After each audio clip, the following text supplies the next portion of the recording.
I work offshore, rarely home. Monthly, I send my wife extra $8,000 so she treats herself. Recently she wanted more, spa days, girls trip.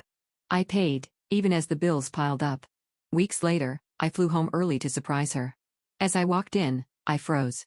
The house was full of people I didn't recognize. Music thumped from speakers I'd never seen before. Someone had pushed my leather recliner against the wall to make room for a folding table covered in red Solo cups. A woman in a sequin top knocked into me without looking up from her phone, muttered something that might have been sorry, and kept walking toward my kitchen. My kitchen.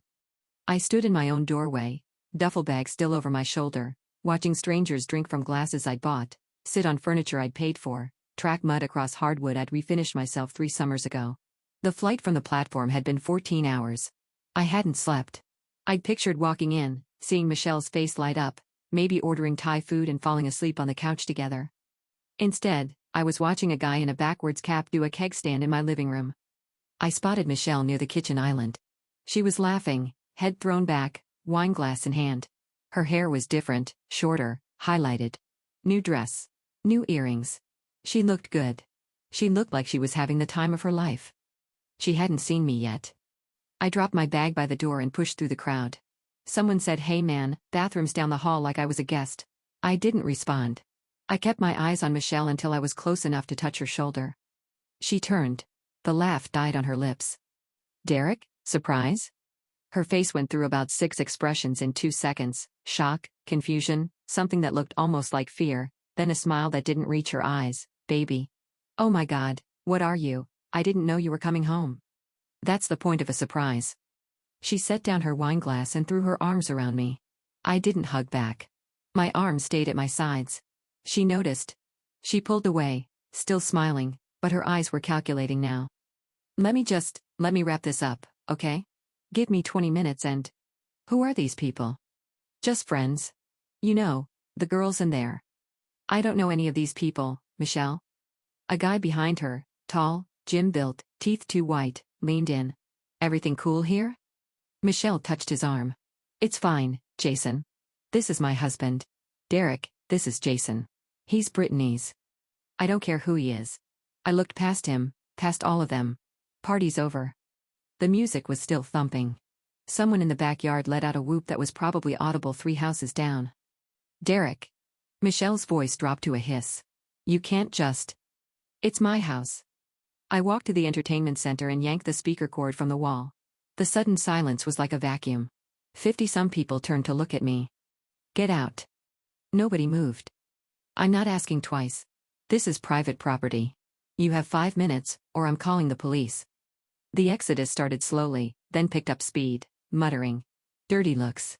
A few people grabbed half-finished drinks on their way out. Jason, or whatever his name was, hesitated like he wanted to say something, but one look at my face changed his mind. Within 10 minutes, the house was empty except for Michelle and me.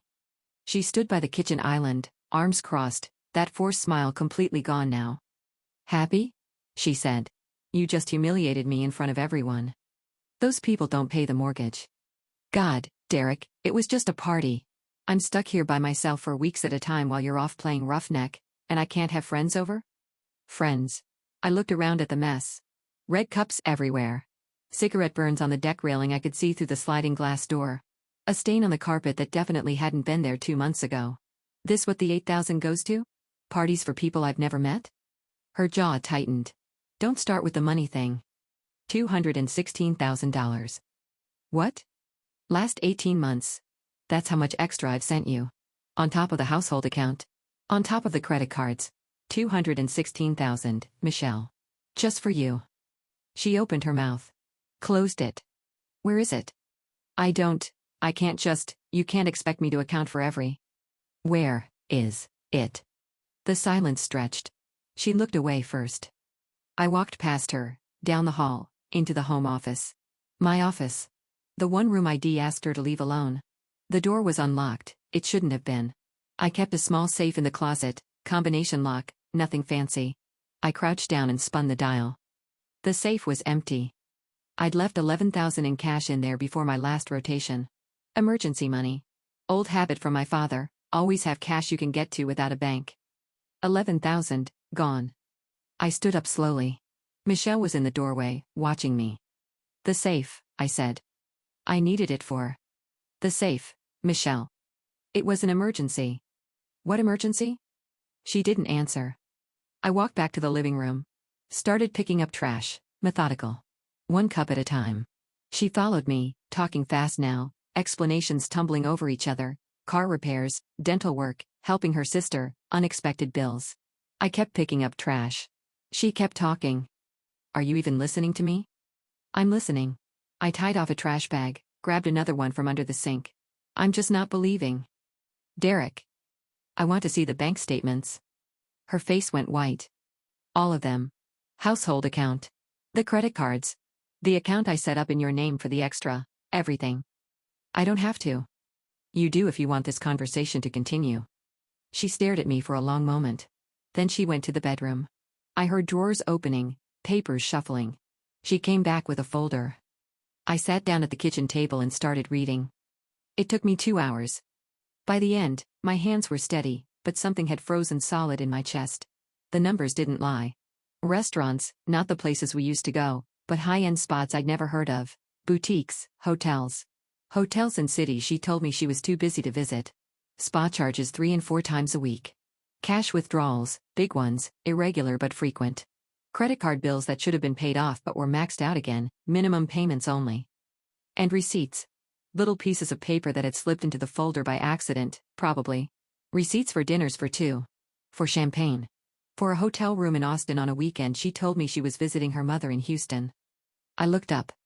She was sitting across from me, mascara smeared, the defiance leaking out of her. Who is he? There's no. Don't. The word came out quiet, but she flinched like I'd shouted. It's nobody. It didn't mean. I stood up. Walked to the bedroom. Started packing. Not my duffel bag, that was already packed. I grabbed a suitcase from the closet, the nice one we'd bought for our honeymoon, and started filling it with her things. Dresses, shoes. The jewelry box from her dresser. She appeared in the doorway. What are you doing? You're leaving. You can't, this is my house too. It's not, actually. I kept packing. Didn't look at her.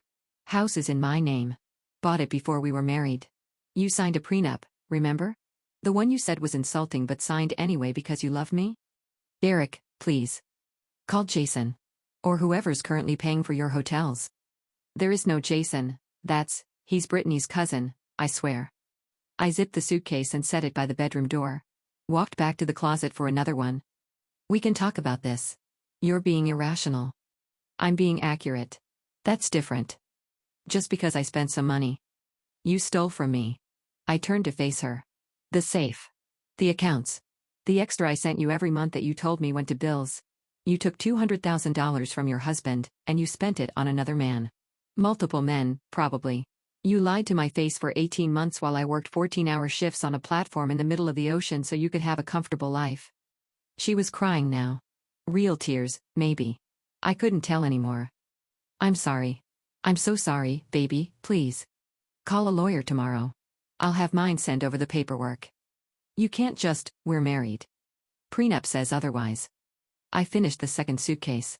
Stacked it with the first. Then I walked to the living room, picked up my duffel bag, and pulled out my laptop. Michelle followed me like a ghost. I logged into our bank's website. Changed the password on the household account. Removed her as an authorized user. Did the same for the credit cards, canceled the ones in her name, reported them lost. The account I'd set up just for her, the one with the extra $8,000 a month, I closed entirely. She watched me do it. She didn't say a word. When I was done, I looked up. You have until noon tomorrow to get your things and go. Go where? I don't have any money now. You have friends. You just introduced me to 50 of them. Derek, noon. I walked to the spare bedroom. Locked the door. Didn't sleep. The next morning, I was up at 6. Made coffee. Sat on the back deck and watched the sun come up. The yard was trashed. Beer cans, cigarette butts, somebody's flip-flop floating in the pool. I'd have to hire someone to clean it. I heard movement inside around 9. Drawers, footsteps. A phone call, muffled through the walls. Around 11, a car pulled into the driveway. Jason's truck, I noticed. I didn't go inside. At 11:47, the front door opened and closed. Engine started. Tires on gravel. I waited until I couldn't hear the truck anymore, then went back inside. She'd left her wedding ring on the kitchen counter. I picked it up, looked at it, set it back down. Then I called my lawyer. Dan Holloway had been handling my affairs for 6 years, contracts, tax stuff, the prenup. He answered on the second ring. Derek. Didn't expect to hear from you mid-rotation. Came home early. I need a divorce. A pause. I'm sorry to hear that. What happened? She's been stealing from me. Probably cheating. Definitely lying. I have documentation. How much are we talking? North of 200,000. He whistled, low and long. That's going to complicate things. Prenup should make it simple. Prenup helps. But she'll contest, probably. Claim duress when she signed, or that you hid assets, or... I don't care what she claims. I want her out of my life, and I want it done fast. Whatever it takes. All right. I'll need everything you've got. Bank statements, receipts, anything that shows where the money went. Can you come in this week? I'll be there tomorrow. I hung up and started making copies. The next 3 weeks were administrative warfare. Dan filed the papers. Michelle hired a lawyer, some guy from a billboard, which told me everything I needed to know about how much cash she actually had left. They tried the duress angle, just like Dan predicted. Claimed I'd pressured her into signing the prenup, that she hadn't understood what she was giving up. The judge didn't buy it. The prenup was airtight. She'd had her own lawyer review it before signing. There were witnesses. Notarized signatures. Then they tried the asset hiding angle. Claimed I had offshore accounts, undisclosed investments, property in other countries. I opened my books completely. Every account, every investment, every tax return for the last 10 years. Clean as a whistle. The only thing I'd hidden was how much I was starting to hate her. Finally, they tried the infidelity angle, against me. Claimed I'd been unfaithful on the platform.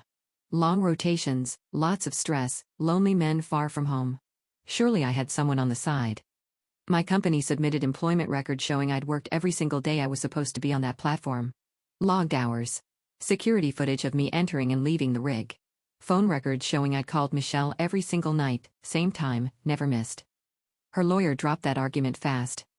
The divorce was finalized in 8 weeks. Uncontested, in the end. She got nothing. The prenup specified that in cases of proven financial misconduct, theft, fraud, unauthorized expenditure, the injured party retained all assets acquired before and during the marriage. She'd signed that clause herself. I kept the house. The savings.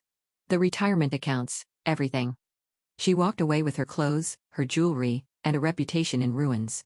Her family found out what happened. I didn't tell them, but small towns talk. Her sister called me once, apologized, said she'd had no idea. I believed her. Jason, or whoever he was, apparently disappeared about 3 weeks after the divorce papers were served. I didn't follow up on why. Didn't care. I went back to work. The platform felt different now, quieter. The guys didn't ask about Michelle, someone must have told them. They just gave me space, which I appreciated. I worked my shifts. Ate in the mess hall. Called my mother once a week instead of calling a wife who'd never really wanted to hear from me anyway. About 4 months after the divorce was finalized, I got a call from my accountant. Derek, we need to talk about your financial situation. Something wrong? Opposite of wrong. You've been sending $8,000 extra to a household account that no longer exists. That money's been sitting in a holding account for 4 months. Plus, with the reduced expenses, no joint credit cards, no spa charges, no mysterious cash withdrawals, you're accumulating capital fast. What do you want to do with it? I thought about it. Investments. Something stable. And start an account for my nephew's college fund. Your nephew's 6. He'll need it eventually. I hung up and went back to work. The house was too big for one person. I realized that the first weekend I spent there after the divorce. 4 bedrooms. 3 bathrooms. A kitchen built for dinner parties I'd never throw. I'd bought it because Michelle had wanted it, the neighborhood, the schools, the granite countertops. Now it just echoed. I listed it 3 months later. It sold in 2 weeks, 15% over asking. Housing market was hot, and I'd kept the place in good shape despite everything. I cleared almost $400,000 after paying off the mortgage. I bought a condo downtown. Small, clean, efficient. 1 bedroom. 1 bathroom. A kitchen with exactly enough counter space for one person to make coffee and eggs. I furnished it with stuff I actually liked. Not the overstuffed couches and decorative pillows Michelle had insisted on. A good chair. A solid desk. A TV that wasn't the biggest thing in the room. My mother visited once, looked around, and said, "This is you." She was right. For the first time in years, I felt like I was living in my own life. About 6 months after the divorce, Michelle tried to make contact. She'd found a new lawyer, a better one, apparently, and they were attempting to reopen the divorce settlement. Claimed new evidence had come to light. Claimed I'd hidden assets after all. Claimed the prenup was unconscionable. Dan called me on the platform to let me know. What kind of new evidence? They won't say yet. Standard fishing expedition, probably. Hoping you'll settle to avoid the hassle. Will I? That's up to you. But legally? They don't have a leg to stand on. The discovery phase was thorough. If they'd found something real, they would have used it then. What do you recommend? Fight it, hard. Make it so expensive and painful that they give up before it goes anywhere. Do it. The second legal battle lasted 3 months. It cost me $40,000 in legal fees. It cost Michelle's lawyer his patience. I heard later he dropped her as a client halfway through. The case was dismissed with prejudice. She couldn't try again. A week after the dismissal, I got a letter. Handwritten. No return address, but I recognized the handwriting. I didn't open it. I thought about it for about 5 seconds. Then I walked to the kitchen, held it over the garbage disposal, and turned on the water. Some bridges aren't worth keeping. A year after the divorce, I got promoted. Senior platform supervisor. More money. More responsibility. Shorter rotations. Ironically, they wanted me consulting at headquarters more often, training new guys, reviewing safety protocols. I said yes. The pay bump was significant. The reduced time offshore was even more significant. For the first time since I'd started in the industry, I had something like a normal schedule. 2 weeks on, 2 weeks off. Sometimes even shorter stints. I didn't know what to do with myself at first. All those years, I'd structured my life around being gone. Now I had time. Actual time. I started running. Not far, not fast, just regular. Morning jogs around the neighborhood. I lost 15 pounds I didn't know I'd been carrying. Joined a gym, not for the weights, but for the pool. I'd always liked swimming. Michelle had hated it. Chlorine, she said. Dries out your skin. I swam 3 times a week. Started cooking actual meals instead of ordering takeout.